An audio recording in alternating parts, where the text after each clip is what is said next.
Nós estamos, na noite de hoje, encerrando a série de estudos e mensagens sobre o livro de Atos.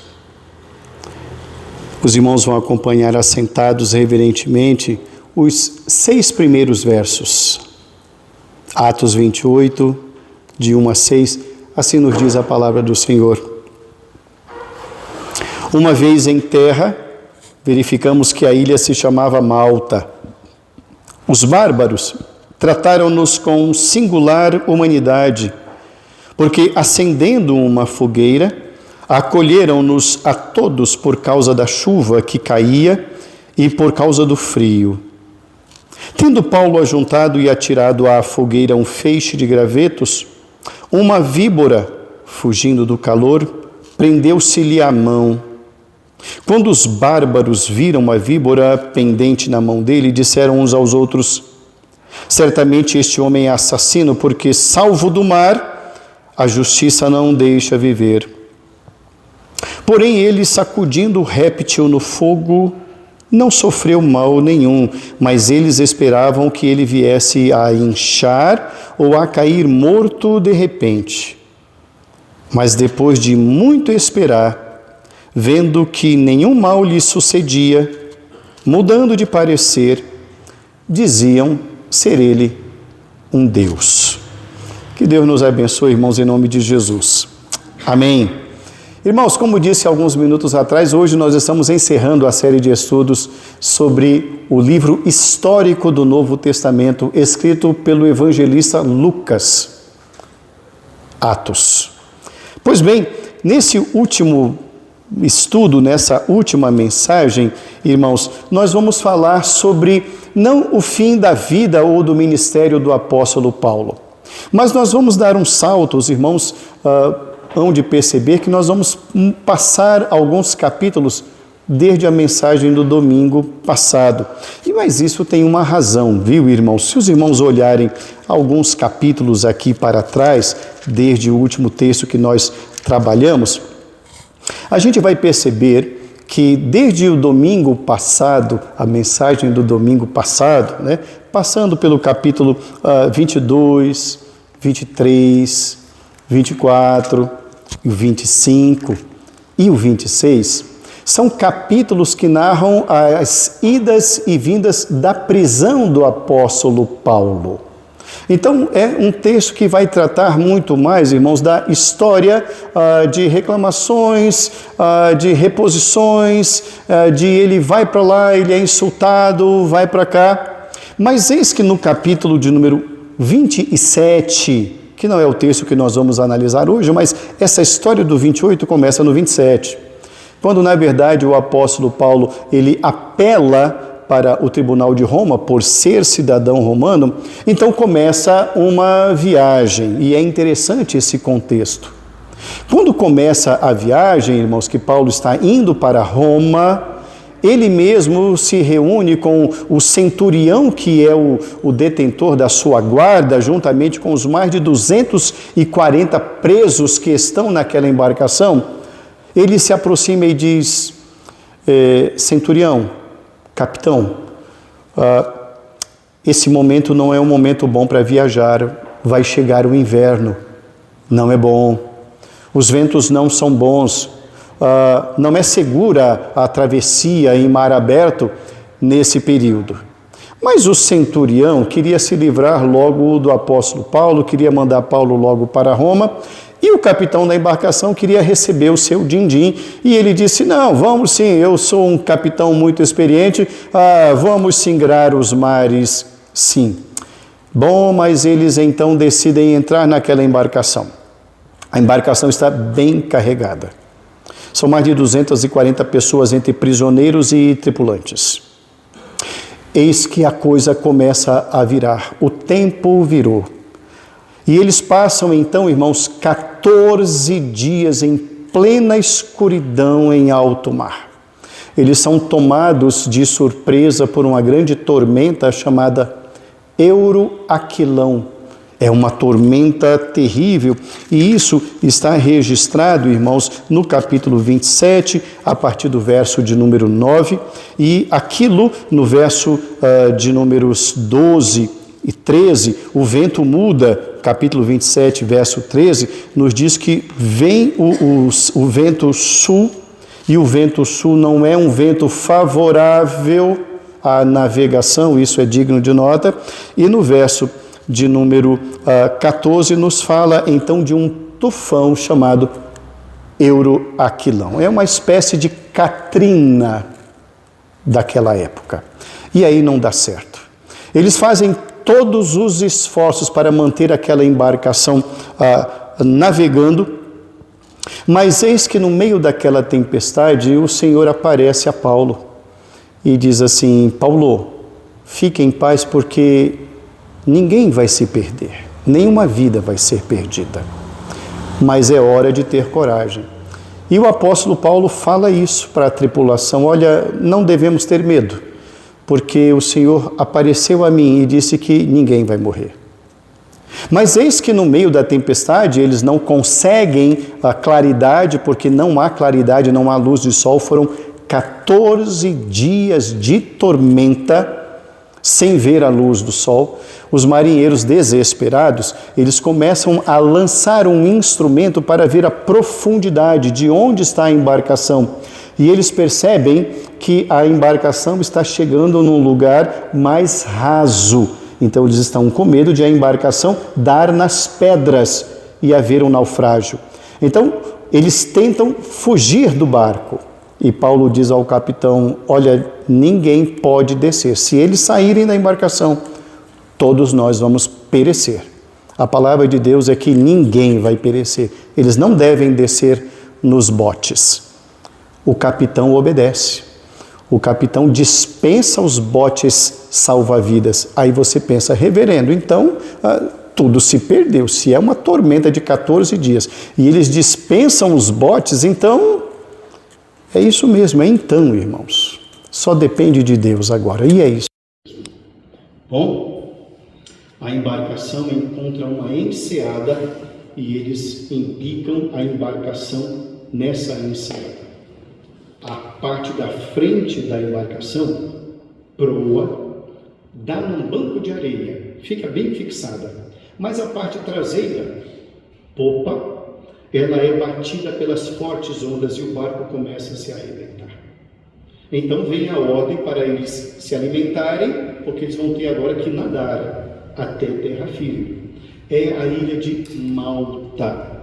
A palavra Malta significa refúgio. Refúgio. Então eles têm a ordem de os que sabem nadar vão nadando, os demais vão pegar os destroços da embarcação, como se fossem botes salva-vidas, pedaços de tábuas, e eles vão então remando até terra firme. Conseguem chegar em terra firme, ninguém se perde. Eles são acolhidos ali por aquilo que Lucas chama de bárbaros, mas na verdade eles estão sendo recebidos pelos nativos da ilha de Malta. Os malteses são muito receptivos, diz o texto bíblico. Eles fazem uma fogueira, porque é inverno, e os irmãos devem imaginar como é o inverno europeu. Temperaturas abaixo de zero. Eles estão molhados, com roupas molhadas, chovendo ainda. Irmãos, está um clima terrível. Mas os locais fazem uma fogueira e o apóstolo Paulo ajuda a fazer essa fogueira. Ele vai pegando gravetos. E é aí quando uma víbora, uma serpente venenosa, alcança a mão dele e o pica. E todo mundo então pensa: olha, esse homem é azarado. Ele é realmente uma peça ruim dessa história toda. Porque ele escapou do naufrágio, mas olha a víbora, ele vai morrer daqui a pouco. E nada acontece. Eles ficam esperando e nada acontece. Então eles passam a olhar Paulo como alguém diferente. Eles passam todo o inverno ali, porque não há condição de navegação. Eles passam na ilha 3 meses, o tempo que dura a estação do inverno. E nesses 3 meses, irmãos, Deus faz maravilhas por meio de Paulo naquela ilha. Na noite de hoje, irmãos, nós queremos falar sobre Deus dirige a história. É o tema da nossa reflexão na noite de hoje. Deus dirige a história. A primeira lição que nós queremos resgatar desse texto, de toda essa história, irmãos, é que Deus está sempre presente conosco no meio das tempestades. Deus está sempre presente conosco no meio das tempestades. O texto, irmãos, vai nos dizer aqui, de uma forma muito clara, entre os capítulos 27 e o capítulo de número 28, que todos, absolutamente todos, foram salvos pelo Senhor. Ninguém, absolutamente ninguém pereceu. Todos se salvaram, ninguém se perdeu. Houve o cumprimento da palavra do Senhor. Interessante, irmãos, é que por 2 vezes, nesses momentos de tribulação do apóstolo Paulo, Deus o visitou dizendo: não temas. Foi a primeira vez. Depois, no meio da tempestade, de novo, um anjo do Senhor lhe apareceu e disse: não tenhas medo. Eu quero chamar a sua atenção para essa expressão, irmãos, porque no domingo passado nós falamos um pouquinho sobre isso. Os irmãos vão se recordar que o servo não é dono do chamado. O chamado pertence ao Senhor. Quando ele esteve em Mileto, e de Mileto ele mandou chamar os presbíteros lá da igreja de Éfeso, ele falou: eu tenho que ir a Jerusalém. Não vai, Paulo, não vai. Ele diz: eu vou porque eu sou fiel ao chamado que o Senhor me deu. Então, na semana passada nós falamos que o chamado não pertence ao obreiro, o chamado é do Senhor. O obreiro tem apenas que ser encontrado fiel ao chamado, e cada um tem um chamado diferente. O apóstolo Paulo tinha um chamado para os gentios, e ele, quando ele foi chamado pelo Senhor Jesus Cristo disse a ele vai saber o quanto importa levar o meu evangelho aos reis e aos príncipes. Ele deveria estar diante de Nero em Roma. Por isso ele foi até o final. Porque quem sabe do chamado, irmãos, é quem recebeu o chamado. Quando Paulo ainda estava em terra firme, os seus discípulos, os discípulos do Senhor Jesus, melhor dizendo, se aproximaram dele e disseram: Paulo, não vá a Jerusalém, lá você vai ser preso. Inclusive um profeta chamado Ágabo pegou o cinto de Paulo, amarrou as suas próprias mãos e os seus pés e disse assim: é isso que vai acontecer ao dono desse cinto se ele for a Jerusalém. Era Paulo, e foi exatamente o que aconteceu. Paulo sabia. Irmãos, quem conhece o seu chamado é quem o recebeu. Então Paulo tem que ir, mas mesmo no meio da tempestade o Senhor lhe diz: não tenha medo, ninguém vai perecer. Eu quero chamar de novo a sua atenção para algo que os irmãos já conhecem. Sempre que eu faço a leitura da Bíblia, eu não faço uma leitura romantizada. Eu coloco ali um homem com medo, uma pessoa que tem fome, que chora. E é isso mesmo. Paulo, irmãos, no meio daquela tempestade toda, ele está com tanto medo quanto todos aqueles que estão ali naquela embarcação. Paulo não é ali aquele expoente de fé, não. Paulo está morrendo de medo naquela embarcação. Ele não quer morrer ali porque ele quer ser fiel ao seu chamado. É por isso que Deus, que conhece a alma do homem, Deus o visita e diz: não tenha medo, ninguém vai morrer. Paulo se acalma com isso. Paulo é confortado com essa palavra porque ele percebe que Deus está presente em todos os momentos da vida. Aquela embarcação, irmãos, está à deriva. Eles chegaram a amarrar o leme com cordas, e era muito comum naquelas embarcações antigas, de madeira. Eles levavam cordas extras para amarrar os cascos das embarcações, para enfrentar as tempestades. Isso também foi feito nessa embarcação, e a despeito desse socorro extra, não foi suficiente diante do Euroaquilão, diante das tempestades. Irmãos, nas tempestades, conforme nós estudamos hoje na escola bíblica dominical, às vezes nós nos sentimos sozinhos. Parece que Deus se esqueceu de nós, parece que Deus nos abandonou. Todos pensamos assim. Isso nos faz lembrar aquela antiga poesia, Pegadas na Areia. Certamente os irmãos já ouviram falar dessa poesia. É uma poesia que diz que um homem estava caminhando pela areia da praia, e nos momentos alegres ele olhava para trás e ele via 2 pares de pegadas na areia, e ele disse: um par era meu, o outro par era do meu Senhor. E ele continua dizendo que quando havia festa, abundância, alegria, e quando tudo estava caminhando bem, ele olhava para trás e lá ele percebia os 2 pares de pegadas na areia. Um par era meu, o outro par era do meu Senhor. Mas ele percebeu que quando ele estava atravessando os piores momentos na vida, em que a mesa já não era farta, em que as tempestades lhe sobrevieram, quando ele olhou para trás, ele avistou apenas um par de pegadas na areia. E esse par era profundo e marcava profundamente a areia, e ele dizia: Senhor, por que nos dias bons havia 2 pares, o Senhor estava ao meu lado, e nos dias maus eu estava carregando os problemas sozinhos? Então o Senhor lhe responde: meu filho, essas pegadas eram minhas, porque eu te carregava no colo. É assim que somos, irmãos. É Deus quem nos sustenta. Nós não somos fortes assim. Paulo também não era. Por isso, a primeira lição é a misericórdia de Deus em todos os momentos da nossa vida. Deus cumpriu a sua palavra a Paulo quando disse: Paulo, ninguém vai se perder. Houve livramentos de morte, e a morte ali era certa. Muitas embarcações não enfrentavam a época de navegação no inverno, porque sabiam que não era tempo oportuno, mas aquele capitão da embarcação e o centurião, buscando o lucro e se livrar de Paulo, quiseram enfrentar e não deram ouvidos à orientação do apóstolo Paulo quando disse: inverno não é bom, vamos esperar um momento oportuno. Mas Deus, na sua infinita misericórdia, cumpriu a sua palavra.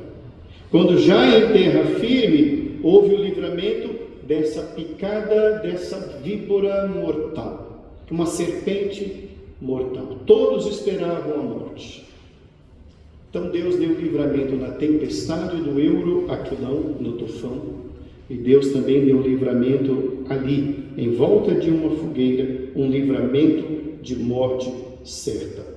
E Deus também executou a sua misericórdia, irmãos, não apenas no mar e na terra, em torno da fogueira, mas Deus também revelou a sua misericórdia na hospitalidade por parte daqueles homens que receberam aquele grupo de mais de 240 pessoas. O verso de número 2 nos diz: os bárbaros nos trataram com singular humanidade, foram muito acolhedores. Irmãos, quem rege a história não é o centurião, quem rege a história não é o capitão da embarcação, quem rege a história não é o apóstolo Paulo, quem rege a história é o Senhor do universo, é Ele quem continua sentado no trono.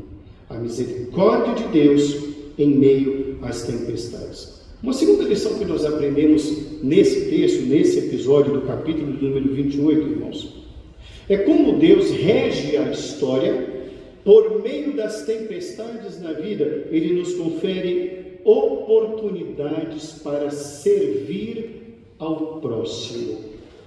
Deus, regendo a história, usa as tempestades da vida para servir ao próximo.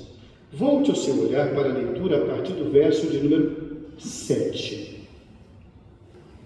Perto daquele lugar, havia um sítio pertencente ao homem principal da ilha, chamado Públio, o qual nos recebeu e hospedou benignamente por 3 dias. Aconteceu achar-se enfermo de disenteria, ardendo em febre, o pai de Públio. Paulo foi visitá-lo e, orando, impôs-lhe as mãos e o curou. À vista deste acontecimento, os demais enfermos da ilha vieram e foram curados, os quais nos distinguiram com muitas honrarias, e tendo nós de prosseguir viagem, nos puseram a bordo tudo o que era necessário. Observe bem como de uma grande tempestade que poderia resultar em uma tragédia, Deus, o Senhor da história, abençoou aquele grupo e abençoou os habitantes da cidade de Malta. Havia um homem principal chamado Públio, e um homem que recebeu bem aquele grupo. E olha que não era um grupo pequeno, mais de 240 pessoas. Ele tinha um pai, e o pai estava com febre. Um problema sério e aparentemente até aquele momento incurável. Paulo foi lá orar. Então eu fico fico pensando comigo mesmo, o olhar do centurião e de toda aquela tripulação sobre o apóstolo Paulo. Um homem que estava sendo visto como um maldito, como alguém que iria para Roma para ser julgado, talvez um condenado, talvez alguém muito mau. Mas o tratamento que ele dá a todos é de bênção, é de abençoar, é de orientar. E quando Paulo ora, aquele homem é curado. E na cura daquele homem, do pai de Públio, tantos outros ficaram sabendo e tantos outros também foram curados. Observe bem que tudo começou numa tempestade. Tempestade, irmãos, são oportunidades que Deus cria para servir às pessoas. Ajudou a manter a fogueira acesa também. Paulo poderia dizer assim: puxa vida, o que é que eu fiz na minha vida? O que é que eu fiz no meu ministério para suportar tudo isso, para enfrentar tudo isso? Ele não se levanta contra o seu Senhor. Ele crê na sua palavra que diz: ninguém vai se perder. Então Paulo ajuda a fazer a fogueira, nós já vimos isso. Ele foi picado e ali não morreu. Ele orientou os marinheiros durante toda a travessia, dizendo: não fujam da embarcação. Se vocês fugirem, nós vamos morrer. Não fujam. Depois orientou acerca da alimentação da tripulação. Precisamos comer porque nós vamos nadar. Ele está servindo, ele está aconselhando, ele está orientando. Ele, na verdade, é o homem de Deus naquela embarcação. Irmãos, você já parou para perceber que você é o homem de Deus na sua casa? Que é por meio de você que Deus vai agir? Eu digo homem, não apenas o gênero masculino. Você é a pessoa que Deus vai usar no seu local de trabalho, na tempestade que está no seu emprego, na tempestade que está a sua família, e que você precisa se posicionar, e que você que é o esteio, e é você quem recebe a palavra do Senhor, e ela não pode ficar guardada consigo. As pessoas precisam dessas orientações que vêm da parte de Deus, que Deus fala ao nosso coração. Fale, posicione-se, sirva. Domingo passado nós falamos um pouquinho sobre isso, o modelo de liderança servil. Falamos sobre isso no domingo passado. E falamos que muitos na igreja hoje, na igreja moderna, não querem esse modelo de liderança servil. Eles preferem aqueles que mandam nos dominadores, ou nos palhaços ou animadores de auditório. Falamos sobre isso. É esse tipo de liderança que se requer. Ou gerente, aquele que multiplica a igreja de um dia para a noite. Ninguém quer saber da liderança servil do servo sofredor. Ninguém quer saber. Mas esse é o modelo que Jesus deixou e que Paulo está colocando. Sirva. Oriente. Oportunidades para servir ao próximo. Uma terceira lição que nós aprendemos nesse texto, irmão, sobre o Senhor como o Senhor sobre tudo e sobre todos, é que Deus transforma situações de grandes perigos em oportunidades de evangelização, não apenas de serviço, mas de evangelização. A partir do verso 11, volte o seu olhar. Ao cabo de 3 meses, embarcamos num navio alexandrino que invernara na ilha e tinha por emblema Dióscuros. Tocando em Siracusa, ficamos ali 3 dias, donde bordejando, chegamos a Régio. No dia seguinte, tendo soprado vento sul em 2 dias, chegamos a Puteoli, onde achamos alguns irmãos que nos rogaram ficássemos com eles 7 dias. E foi assim que nos dirigimos a Roma. Tendo ali os irmãos ouvido notícias da nossa viagem, notícias nossas, vieram ao nosso encontro até a praça de Ápio e as 3 vendas. Vendo-os Paulo e dando por isso graças a Deus, sentiu-se mais animado. Eu quero chamar a atenção, irmãos, a nossa lembrança de tantos e terríveis momentos que o apóstolo Paulo passou de perseguição nas suas 3 viagens missionárias. Em todo lugar ele era mal recebido, perseguido em quase todos os lugares. Chamo de novo a sua atenção para a humanidade do servo. Paulo não é um super-homem, ele é um homem. Um homem que tem medo, tanto medo que Deus o visita na embarcação e diz: não tenha medo, porque é natural o medo. Observe, irmãos, eu quero que você pense sobre isso. Como estava o espírito daquele homem? Ele por dentro. Ele tinha tudo para se revoltar contra Deus. Mas observe bem o que Lucas registra. Lucas tem um olhar muito humano, até porque ele é médico. Lucas tem um olhar médico, um olhar da humanidade. Ele sabe ler o corpo, ele sabe perceber o olhar, ele sente o cheiro do medo no paciente. Observe como Paulo é abençoado e confortado pelo abraço e pelo carinho da igreja. Verso de número 15. Vendo-os Paulo e dando por isso graças a Deus, sentiu-se mais animado. Paulo estava, irmãos, em frangalhos. Paulo estava emocionalmente fragilizado. Você já se sentiu assim? Fragilizado? Em que você mal se sustenta em pé? São tantas coisas acontecendo ao redor que a gente nem bem sai de uma e já entra em 2. Você já se sentiu assim? Parece que é um problema que não termina nunca. É um peso que a gente leva para a cama de manhã e acorda com a gente lá no café da manhã.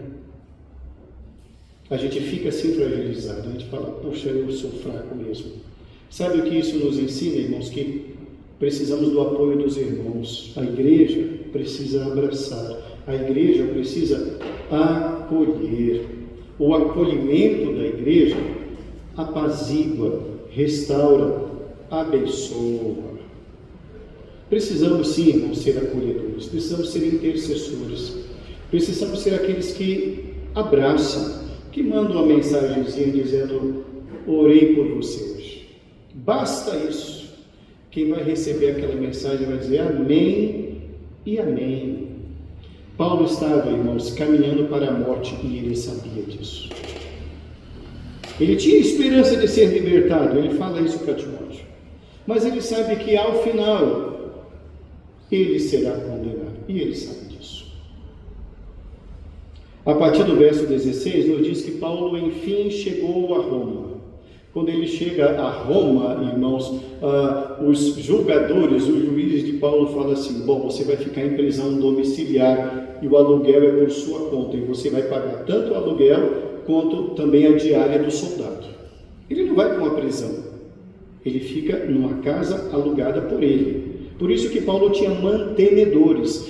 Dentre os mantenedores do apóstolo Paulo havia uma senhora chamada Febe. Febe era uma grande patrocinadora do ministério do apóstolo Paulo. Então ele fica em Roma, irmãos, nos diz o texto ali no verso de número 16, pagando a diária de um soldado e pagando também o aluguel daquela residência. E o que ele fazia ali? Pregava o evangelho aos judeus. Concluindo a nossa reflexão, irmãos, esse Senhor que é o Senhor de toda a glória, é o Senhor que está assentado no trono, é um Deus que está conosco nas tempestades da vida, nas tempestades literais e nas não literais, nos nossos problemas, nas nossas angústias, nas nossas dúvidas. O Senhor conhece sim a nossa alma, Ele sente o cheiro do nosso medo porque Ele nos fez. Ele sabe o limite da nossa capacidade. Por isso é que Ele nos visita e nos consola dizendo, não tenha medo, continue.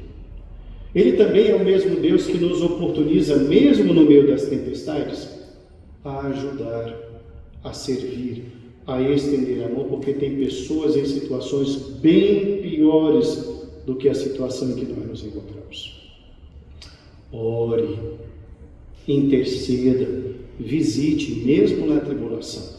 Disponha-se, porque Deus usa todas as pessoas que mais se colocam nas suas mãos. E aprendemos também na noite de hoje que Deus, mesmo no meio da tempestade, nos oportuniza testemunhar dele. Vamos acolher, irmãos, e acolha também, abrace também.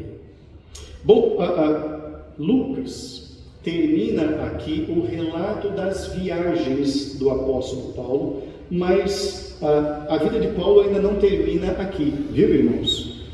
Paulo fica em Roma 2 anos, nessa condição de prisão domiciliar. Depois, isso aqui, irmãos, é por volta do ano 60, mais ou menos essa época, ou no máximo no ano 62 depois de Cristo. É mais ou menos isso situam os historiadores. É quando Nero, o imperador romano, toca fogo na cidade de Roma e põe culpa nos cristãos. Nesse período, Paulo é colocado em liberdade. Olha que interessante. Ele é liberto.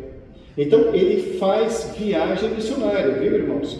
Inclusive, dizem alguns que ele volta, inclusive, a Éfeso, para onde ele imaginava que não mais retornaria. Ele vai, inclusive, até a Espanha. Ele faz viagens, ele continua pregando, porque foi permitida essa liberdade para ele. Mas, num comum acordo, que só Deus é quem pode explicar, deram a liberdade para ele, dizendo, olha, você vai, mas você volta. E, de fato, ele fica depois mais 2 anos livre, e depois desses 2 anos ele retorna a Roma, onde ele é condenado à morte por esse mesmo imperador Nero, por volta do ano 64 da nossa era. É assim que chega ao fim a vida desse grande homem de Deus, inspirador e inspirado por Deus, chamado apóstolo Paulo. O nosso desejo, irmãos, é de que essas lições que nós aprendemos ao longo dessas semanas todas, desses meses todos, nos inspire a buscar ao Senhor. Nos inspire a crer que Deus está conosco sempre em todas as circunstâncias da vida, mesmo nas grandes tempestades. Que não faltará à igreja perseguição nem tribulação. Isso não faltou nem ao Senhor da igreja, também não faltará à igreja do Senhor. Mas o Senhor está conosco todos os dias, até o final dos tempos. Que esses exemplos, que essas lições, irmãos, que esses meses nos trouxeram de reflexão, nos ajude a ser crentes mais fervorosos, crentes mais operantes, mais tementes a Deus, que amemos mais a palavra do Senhor, suas promessas, e nos envolvamos mais na obra do Senhor. rogando cada vez mais ao Senhor da Seara para que mande mais trabalhadores, que sirvamos, que evangelizemos, que comentemos aquilo que Deus fez na nossa vida para as pessoas do nosso entorno, começando dentro da nossa casa. Que assim o Senhor Deus nos abençoe, em nome de Jesus. Amém.